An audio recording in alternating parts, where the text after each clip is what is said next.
What's up guys, it's Lonely MMA, and as we all know, the White House card took place this past weekend. Oh my god, it feels like I've done the same exact intro over my past 3 videos, because I just cannot stop talking about this White House card. Like, I swear to god, Dana White could call up that one dude who he talks about on every single podcast he goes on. I think his name's like Gary Brecka. He could call up that dude, because Dana White talks about that guy like he's living Jesus fucking Christ. He'd call him up and have him resurrect Michael Jackson, and then have him walk out with Conor McGregor, and that shit's still not topping the White House card. That's just how unbelievably good that card was. Oh my god, nothing will ever top that, and that's just a fact. And the fights themselves, there was really no controversy about after, because none of them went to a decision. But there still was one fight that was very controversial, and that was the Alex Pereira vs. Gane fight. Of course it was the Ciryl Gane fight, but that's besides the point. Basically what happened was Ciryl Gane hurt Alex Pereira bad. He landed a jab that dropped him, and then he landed 2 pretty hard strikes right to Alex Pereira's chin right after. And Pereira sort of started ducking and covering, holding on to Ciryl Gane's leg for dear life. And Gane gave him some shots to the back of the head with his elbow, is what it appeared like. And Alex Pereira was still able to get to his feet, and then Gane finished him on the feet. And honestly, my first reaction when I saw it was, you can't stop the fight for that. You just can't, because of how badly Ciryl Gane hurt him with the jab, and then those 2 consecutive shots that he landed right after. It really does suck, especially knowing Ciryl Gane's history, but there's no ref I feel like that's ever going to stop that fight right there. But like, with people's reactions, and I do just want to say, I'm the biggest Alex Pereira fan there is. I absolutely love Alex Pereira, but based on some of the reactions to what happened, you would have thought that Ciryl Gane pulled out a fucking sledgehammer out of his pocket, put Alex Pereira face down on the mat, and then swung it to the back of his head.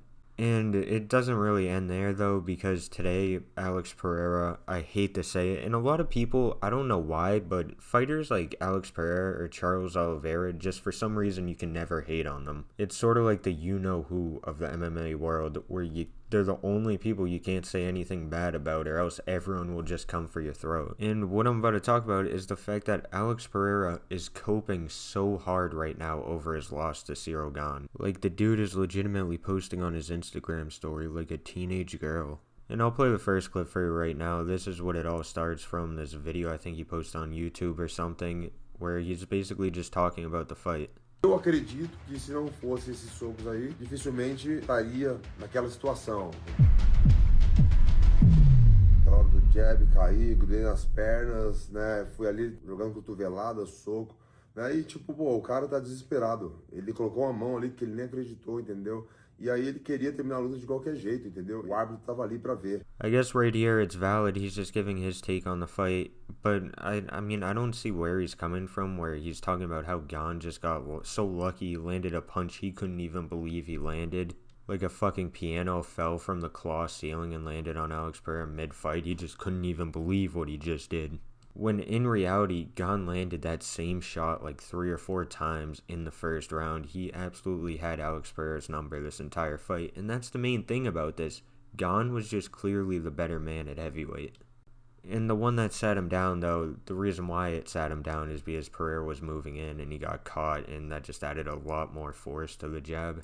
But like I said, this one's completely fair. He's just giving his opinion on the fight, nothing crazy about it. But it doesn't end there, because next he posts this picture of the back of his head talking about how these fighters need to revolt. Please keep these pictures in mind though. But Alex Pereira also posted this picture of Herb Dean with like an X just going through him. It's honestly pretty funny. Herb Dean's probably enemy number 1 right now in Brazil. Actually, scratch that, probably enemy number 2 right now. Enemy number 1 is probably reserved for those fucking dumbasses who threw that poor girl off that bungee jump thing without her rope attached. And Herb Dean actually did end up uploading his own response to it, showing where the back of the head shots are legal and aren't legal, because back of the head is such a broad term, when in reality the rule isn't just the back of the head. The White House card was amazing. I can't imagine a way it could have been better. I could tell by some of the comments online that I owe you guys an explanation about the rules and how I refereed the fight. First of all respect to both fighters. I'm talking about Gane and Pereira. Amazing fight. Okay, so let's get into it with this rule.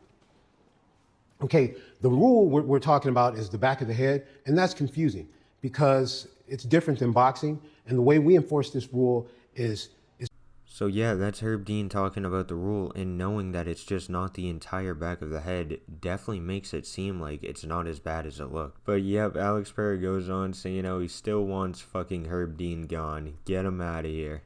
Like, come on, we all know that if any other fighter was doing this shit after they just lost by a knockout in a fight that they really didn't have any moments in to begin with, we would be calling bullshit. But because it's one of the most liked fighters against one of the most hated fighters, everyone is going to be on Alex Pereira's side, right or wrong. And yep, I know you can't believe it at this point, but the show's not over yet because Alex Pereira also goes on the repost of this video.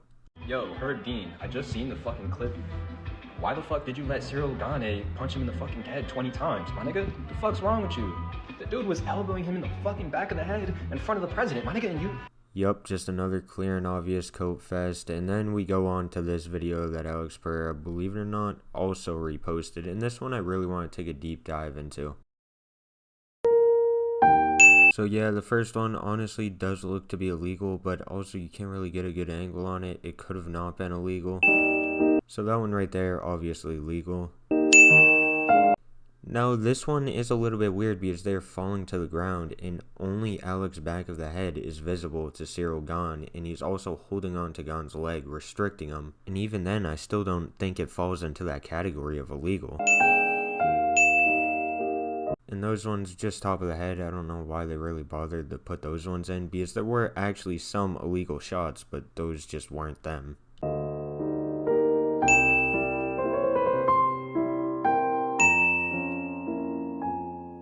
Now this one right here, clear cut and obvious, this one's absolutely illegal. He hit him straight on where you're not allowed to, but you're not going to stop the fight over one back of the head shot. That's just not how it works. That's how it's never worked. So yeah, that's really the whole exchange, and I want to put that clip side by side with Alex Pereira's finish over Yuri in their first fight, because there might be a lot more similarities than you think.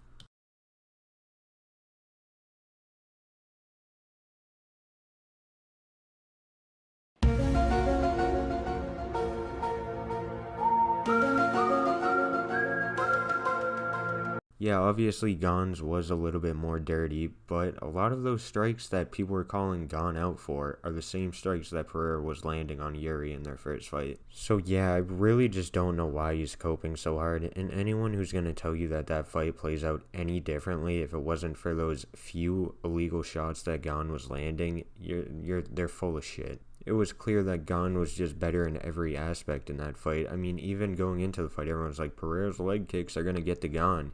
Yet Gane had the more effective leg kicks in the fight. It's like, yeah, it was dirty, but I don't know why there was so much cope. I mean, if it was any other fighter other than Pereira, we all know everyone would be like, dude, stop making excuses, take her out like a man. But yet, since it's Pereira, we just give him the golden ticket and we all agree with him. But yeah, that's really just my 2 cents on the whole situation. And like I said, I just want to preference this. I'm a huge Alex Pereira fan, but I just think he's coping so hard with this one. And I do also acknowledge Ciryl Gane is a cheating bastard. But it is what it is. That's probably going to do it for today's video. As always, let me know down in the comments your thoughts on the whole situation, and I will see you guys in the next one. See you.